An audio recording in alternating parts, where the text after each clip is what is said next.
Freelance पत्रकार अविनाश जाट की लड़ाई के लिए आज कारगिल चौक पर सभी पटना के पत्रकार जो हैं इकट्ठा हुए हैं। जिस तरह से एक फ्रीलांस पत्रकार को बेनीपट्टी में मारकर जला दिया गया, उसके लिए पूरे बिहार से आवाज उठ रही है कि आखिरकार बिहार में पत्रकार सुरक्षित है या नहीं। जो पत्रकार जो सरकार के खिलाफ आवाज उठाते हैं उनकी आज बिहार में क्या दशा है वो आप देख लीजिए कि एक पत्रकार जो नर्सिंग होम के खिलाफ लगातार खबरें कर रहा था, उसको जो है नर्सिंग होम के माफिया जो है वो मारकर जला देते हैं। और ये सिर्फ और सिर्फ सरकार जो है वो तमाशबीन बनी हुई है। अविनाश जाट के जो हत्यारे हैं उनकी गिरफ्तारी अभी तक क्यों नहीं हुई है, ये बहुत बड़ा सवाल है। और इसको लेकर जो है पटना के कारगिल चौक में सभी पत्रकार इकट्ठे हुए हैं और लगातार सरकार से ये आवाज़ उठा रहे हैं कि अविनाश जाट के कातिलों की, हत्यारों की जो है अविलंब गिरफ्तारी हो, उन्हें जो है फांसी पर चढ़ाया जाए। तमाम मांग जो है वो लगातार कर रहे हैं। देखिए पत्रकार एक से एक अलग अलग चैनलों के पत्रकार जो है वो कारगिल चौक में अविनाश जाट को श्रद्धांजलि अर्पित करने के लिए इकट्ठा हुए हैं। हम बातचीत करेंगे, हमारे सहयोगी प्रशांत राय है, पहले उनसे ही बातचीत करेंगे। प्रशांत जी, कब तक आखिरकार बिहार में जो है पत्रकारों के साथ ऐसा खिलवाड़ किया जाएगा? क्या बिहार में पत्रकार सुरक्षित नहीं है या फिर उन पत्रकारों को चाटुकर्ता या लोग या दलाल क्यों कहते हैं? ये कोई देखने वाला नहीं है, सबसे बड़ा बात ये है। और जिस सुशासन का जिक्र हम लोग करते हैं कि सब कुछ बढ़िया है, सुशासन का सरकार है, यहाँ पर सब लोग सुरक्षित हैं, लालू यादव में जंगल राज था, तो जो एक कोर्ट वहाँ जंगल राज करके कोर्ट अनकोर्ट जो प्रसिद्ध हुआ है वो बिल्कुल सही है, पहला बात। और दूसरा बात ये है कि पत्रकार को दलाल बनाकर इतना मतलब उसका गरिमा को बेच दिया गया है कि हम लोग ये बात समझ ही नहीं पाते हैं कि वो भी एक इंसान है। और जैसा कि अविनाश के बारे में लोग कह रहे हैं कि वो हॉस्पिटल्स के बारे में कर रहे थे खबरें और वो गलत हॉस्पिटल्स थे, बेकार तरीके से काम कर रहे थे। और बिहार के इंफ्रास्ट्रक्चर में सबसे जो बेकार चीज़ है वो हॉस्पिटल ही है। तो वहाँ के जो माफिया हैं उन लोगों ने मार दिया, अभी तक कुछ नहीं हो पाया। हम लोग अपना धर्म निभा रहे हैं, यहाँ के कारगिल चौक पे खड़े हैं और अगर इस पर कुछ नहीं हुआ तो हम लोग बड़ा आंदोलन करेंगे। स्वास्थ्य माफिया जो है वो मंत्री के देखरेख में ऐसे काम को अंजाम देते हैं, क्या इसमें सत्ता के जो कुर्सी पर बैठकर मलाई खा रहे हैं अधिकारी है वो सभी इसमें संलिप्त है? ये तो हम कुछ नहीं बोलेंगे, लेकिन ये जरूर बोलेंगे अगर अब तक वो पकड़ाया नहीं है तब तो सत्ता का हाथ है ही। हम नहीं जानते कि संलिप्तता किसका था, लेकिन हम इतना बोल सकते हैं कि अगर पुलिस वालों ने अब तक कार्रवाई नहीं की है, लापता होने के बाद FIR दर्ज कराई गई, उस पर कार्रवाई नहीं हुई, इसका मतलब सत्ता का सह तो था ना। अगर सह नहीं होता तो पकड़ लिया जाता, तो सह था और इसके लिए नहीं कुछ किया गया, तो इस पर डेफिनेटली आवाज उठना चाहिए। ईटीवी भारत के पत्रकार कुंदन भैया हमारे साथ है। कुंदन भैया, जो कांड हुआ है बेनीपट्टी में, क्या बिहार में पत्रकार सुरक्षित है या नहीं है, या सिर्फ पोर्टल वाले पत्रकार ही असुरक्षित महसूस कर रहे हैं अपने आप को? देखिए ऐसा कुछ नहीं है, निश्चित तौर पर असुरक्षित है पूरी तरह से पत्रकार, चाहे वो पोर्टल हो, नेशनल हो, रीजनल हो, क्योंकि जिस तरह का कांड हुआ है। अब देखिए पहले पुलिस ने कहा कि वो पत्रकार था ही नहीं, बाद में पुलिस ने माना कि हाँ पोर्टल में था, फिर पुलिस जो है कहीं ना कहीं शक की सुई किधर से किधर घुमाते चली गई। जो दोषी है वहाँ तक पुलिस नहीं पहुँच पाई है और यही कारण है कि हम लोग यहाँ पर प्रदर्शन कर रहे हैं, यहाँ पर हम लोग कैंडल मार्च कर रहे हैं। अगर दोषी को सज़ा मिल जाए, न्याय मिले परिजन को, तो फिर हम लोग सड़क पे क्यों उतरेंगे? कहीं ना कहीं अभी भी अगर हम कहें तो न्याय नहीं मिल पा रहा है और यही कारण है कि आज सड़क पे हम लोग उतरे हैं। हम लोग और ज़्यादा प्रदर्शन करेंगे अगर दोषी तक पुलिस नहीं पहुंचेगी। मुख्यमंत्री को खुद संज्ञान लेना चाहिए, आखिर पत्रकार की हत्या किस हालत में हो रही है। आखिर जो उनको हत्या का अंदेशा था वो बार बार वहाँ के पुलिस को कह रहे थे, फिर पुलिस संज्ञान क्यों नहीं ली? कई सवाल ऐसे हैं, निश्चित तौर पर इसका जवाब जिला प्रशासन को देना होगा। ये बताइए कि पत्रकारों की परिभाषा लोग चाटुकारिता या फिर दलालों से क्यों करते हैं? क्या आजकल पत्रकार नहीं रहा, वो चाटुकारिता या फिर दलाल ही क्यों कहते हैं लोग? ये बहुत बड़ा सवाल है। देखिए हम ये नहीं कहते हैं कि वो दलाल चाटुकारिता, यहाँ वो विषय नहीं है। पत्रकार है, अगर कलम के पेशे से जुड़ा हुआ है तो निश्चित तौर पर पत्रकार है। और पत्रकार पहले पुलिस नहीं मानी, सवाल ये है वो पोर्टल में ही थे, कहीं लिखते ही थे या RTI एक्टिविस्ट थे। अगर हम कहें तो कलम की ताकत RTI एक्टिविस्ट भी दिखाता है, क्योंकि RTI से जो खुलासा हो रहा था निश्चित तौर पर उससे कहीं न कहीं किसी न किसी को समस्या हो रही थी, और जिसको समस्या हो रहा था निश्चित तौर पर जानबूझ के उन्होंने किया है। सरकार संज्ञान क्यों नहीं पहले ली? वहाँ का जिला प्रशासन कहाँ था भाई? सबसे बड़ी बात, जो वहाँ घटना हुई है वहाँ पर सस्पेक्टेड एरिया नहीं माना गया है, वो सबूत वैसे ही बिखरा पड़ा है अभी भी वहाँ पे। देखिए निश्चित तौर पर अभी भी जो सच्चाई है उससे परे जांच हो रही है। सच्चाई की तरफ बढ़ना चाहिए, दोषियों को सज़ा मिलनी चाहिए, पत्रकार यही चाहता है। अब वो RTI एक्टिविस्ट थे, पूर्ण रूप से पत्रकार थे कि नहीं, नेशनल में थे कि नहीं, रीजनल में थे नहीं, वो कहीं कोई बात नहीं है। बात ये है कि वो RTI एक्टिविस्ट भी थे और वेब पोर्टल में भी थे, तो पत्रकार थे, पत्रकारिता करते थे। लाइव सिटीज के शिवम भैया हमारे साथ है। देखिए, आप भी लगातार खबर करते हैं पटना में, बिहार पटना से बाहर भी जाते हैं, कितना डर लगा रहता है? क्योंकि आजकल जो पत्रकारों की हालत हो गई है, आपने देखा कि बेनीपट्टी में अविनाश जाके किस तरह से मारकर जला दिया गया, किस तरह से देखते हैं आप? आपने डर की बात की, मेरे साथ भी एक इंसिडेंट हुआ था। चुनाव 2020 विधानसभा चुनाव आए थे और उस समय पहले हमने चुनावी यात्रा शुरू किया था और सबसे पहले हम लोग रोहतास जिला गए थे और रोहतास में मेरे साथ उदित भाई भी थे। उस समय मैं लाइव सिटीज़ में नहीं था, मैं दूसरे चैनल में था, वो नया स्टार्टअप था और हमने चुनावी यात्रा शुरू की थी। रोहतास में हमारे साथ एक घटना घटी। एक गांव के मुखिया ने बोला कि आप हमारी समस्याओं को दिखाइए, आपको फुल सपोर्ट हम लोग करेंगे।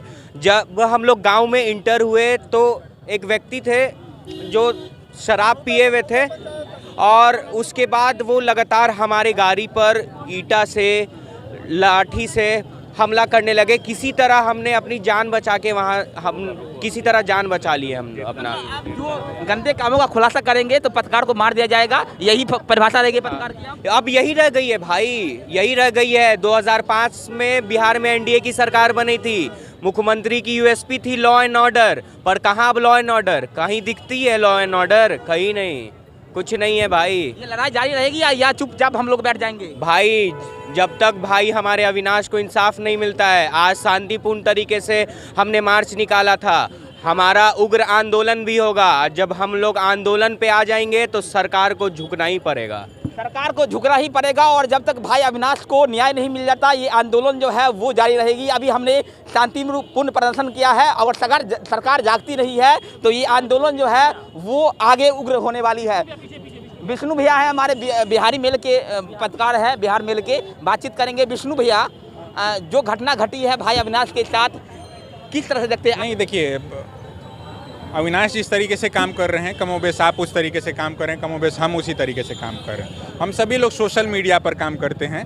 हमसे पूछा जाता है कि आप लोग किस टीवी चैनल के हैं, किस तरीके से काम करते हैं, तो हम लोग की जो पहचान है वो सोशल मीडिया की पहचान है। और जो वाकई जो बिहार की सरकार है या देश की सरकार है, वो सोशल मीडिया पर काम करने वाले लोगों को पत्रकार मानती है कि नहीं मानती है। इसी पूरे मामले में जिस तरीके से शुरुआत में निकल करके आया कि वहाँ का प्रशासन इस बात को मानने के लिए नहीं तैयार था कि अविनाश पत्रकार भी हो सकते हैं, है ना। तो किसको पत्रकार मानेंगे आप, किसको पत्रकार नहीं मानेंगे? इसका कोई रूल बुक हो, है ना, कि इसी संस्थान में काम करने वाले लोगों को पत्रकार माना जाएगा। पत्रकार क्या करते हैं, किस तरीके का काम हम नहीं करते, या जो लोग मीडिया हाउसेस में काम करते हैं वो लोग किस तरीके का काम कर रहे हैं, या हम ही सारे लोग जो अलग अलग मीडिया हाउसेस छोड़ करके अपने तरीके से ग्राउंड रिपोर्ट्स कर रहे हैं, कुछ सच दिखाने की कोशिश कर रहे हैं, ग्राउंड रियलिटी दिखाने की कोशिश कर रहे हैं, तो वो लोग कैसे ऑपरेट करेंगे?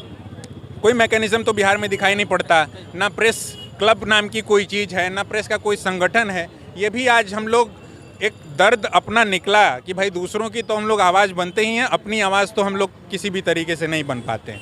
तो जो बनने की कोशिश में ही हमने कहा, सोशल मीडिया पर लिख दिया, सोशल मीडिया से सारे साथी सोशल मीडिया पर ऑपरेट करने वाले लोग हैं। तो यही है कि जो अविनाश के साथ हुआ है वो आपके साथ हो सकता है, वो मेरे साथ हो सकता है। तो अविनाश के साथ खड़े होना, खुद के साथ खड़े होना है, अपने साथ खड़े होना है। विष्णु भैया की पत्रकारों की ज़िंदगी इतनी आसान क्यों हो गई है कि कोई भी आके कुचल दे रहा है? ये कब तक आखिरकार बिहार में होता रहेगा?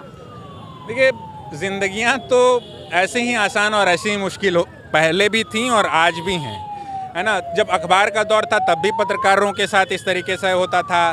उसके बाद टीवी का दौर आया तो पत्रकार तो असुरक्षित है। ऐसा थोड़ी होगा कि आप स्कॉट लेकर के जाएंगे और कहीं से रिपोर्ट करेंगे, या आपके साथ कोई पीछे गार्ड खड़ा होगा, आप जाकर के रिपोर्ट करेंगे। आपको उन सारे लोगों के लिए रिपोर्ट्स करनी है जो हमसे और कहीं ज़्यादा सुरक्षित हैं। तो वो तो सिक्योरिटी के साथ नहीं चल सकता। हम अपने तरीके से कोशिश करते हैं उसी तरीके से, कभी जुगाड़ लगा करके किसी के साथ। और ये तो पटना के पत्रकारों का जुटान है। एक ब्लॉक में काम करना, एक ज़िले में काम करना और मुश्किल है। हम लोग भी जब रिपोर्ट्स करने जाते हैं तो अपने सोर्सेज खोजते हैं कि भाई उस ज़िले में किसी को जानने वाले हैं, उस ब्लॉक में कोई काम करने वाला, अखबार में काम करने वाला, या छोटे स्तर पर कोई पोर्टल चलाने वाला पत्रकार, तो वो कई बार हम लोगों को लीड देता है। उसी लीड पर खबरें लिख करके बहुत बड़े बड़े पत्रकार हो जाते हैं और गोयनका तक ले लेते हैं। तो यही सारी चीज़ें हैं जो हो रही हैं, इसमें कोई नया चीज़ नहीं है। मगर हम यही चाहते हैं कि जो एक सुशासन की बातचीत होती है, कमोबेश हम लोग की जो पूरी पीढ़ी है, यहाँ सभी 30-35 के दायरे वाले हैं जिन्होंने नीतीश कुमार के ही शासनकाल को देखा है। और उसी को लेकर के वो उम्मीद भी जताते हैं। तो हम चाहते हैं कि जो सुशासन बाबू हैं, जिनका कल जनता दरबार संभवतः लगेगा, वो पत्रकारों के भी आवाज़ को सुने और अगर किसी भी पत्रकार के साथ, चाहे वो लोकल स्तर पर हो या किसी भी स्तर पर, इस तरीके की जो चीज़ें हो रही हैं वो ना हो। मतलब ये मान लीजिए कि बिहार में जो है सुशासन का राज नहीं है, बालू माफिया का राज है, स्वास्थ्य माफिया का राज है, शराब माफिया का राज है, इसी का राज अब चलता है बिहार में। देखिए, इसमें फिर बहुत डिटेलिंग हो जाएगी, उतने डिटेल्स में बात करने के लिए अभी समय भी नहीं है, मौका भी नहीं है। मगर जो आप माफिया जैसे टर्म, जैसे आप 3 टर्म उठाया आपने, उसके साथ आपने ऑटोमेटिकली माफिया जोड़ दिया कि स्वास्थ्य के साथ माफिया चलता है, शिक्षा के साथ माफिया चलता है, सड़क बालू हर चीज़ के साथ यहाँ माफिया। तो ये सोचने की ज़रूरत है और हम लोग जो लोग भी रिपोर्ट्स करते हैं ग्राउंड पर, उनको भी इस पर और अधिक से अधिक काम करने की ज़रूरत है।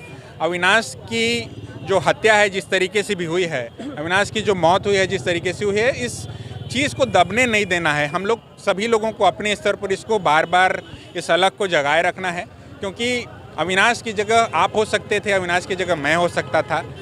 बस इधर उधर का फेर है। हम लोग आमतौर पे कैमरे पर इस तरीके से बोलते नहीं हैं, हम लोग का काम उस तरफ का है, मगर अब चूँकि ज़रूरत है इस तरीके की, इसलिए बोलने आए हैं। एक डर जो है वो साफ दिखाई दे रहा है एक पत्रकारों पर। एसटीटी अभ्यर्थी अनिल हमारे साथ।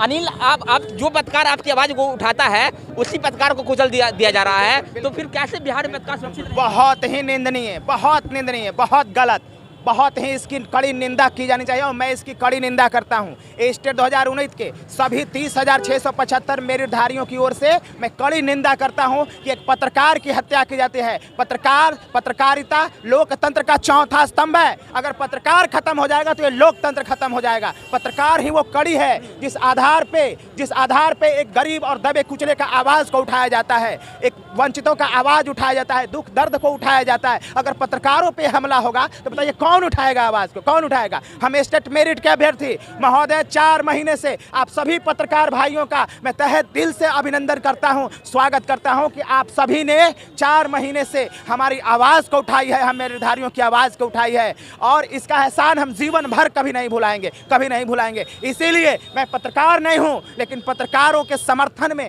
आज इस आंदोलन में, इस रैली में जो कैंडल मार्च है, मैं आया हूं और हमेशा हम 30,675 अभ्यर्थी आप सभी पत्रकार भाइयों के समर्थन में बिहार के 38 जिले में हम इसकी निंदा करेंगे। फेसबुक पर, ट्विटर पर, यूट्यूब के जरिए हम हर जगह ये कहेंगे कि शासन और प्रशासन को इस पर कड़ी एक्शन लेना चाहिए और जो भी दोषी हो उसको कड़ी सजा मिलनी चाहिए। जो भी दोषी हो उसको कड़ी सजा मिलनी चाहिए। प्रवीण भैया हमारे साथ हैं। देखिए किस तरह की जो घटना हुई है किस तरह से देखते हैं आप, क्योंकि आप भी ये पत्रकार है, घूमते हैं लगातार बिहार में, डर लगा रहता है आपको भी?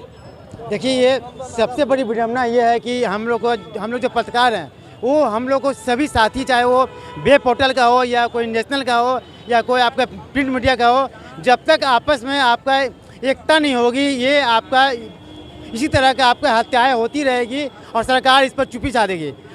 आज जो हत्याएं हो रही, चाहे वो आपका सिवान का मामला हो या अभी आपका जो मधुबनी का जो मामला है वो मामला हो, लेकिन सभी जिस तरह की हत्याएं हो रही है, पत्रकारों पर हमला हो रही है, तो यहाँ पर सबसे बड़ी बात ये विडम्बना है कि आज जो हम लोग यहाँ जमा हुए हैं, आप देख लीजिए कि यहाँ पर संख्या वेब पोर्टल का है, लेकिन कोई भी नेशनल चैनल, कोई भी वैसा आपका प्रिंट मीडिया कोई यहाँ साथ नहीं दे रहा है। लेकिन जब तक कोई साथ नहीं देगा तो नहीं होगा।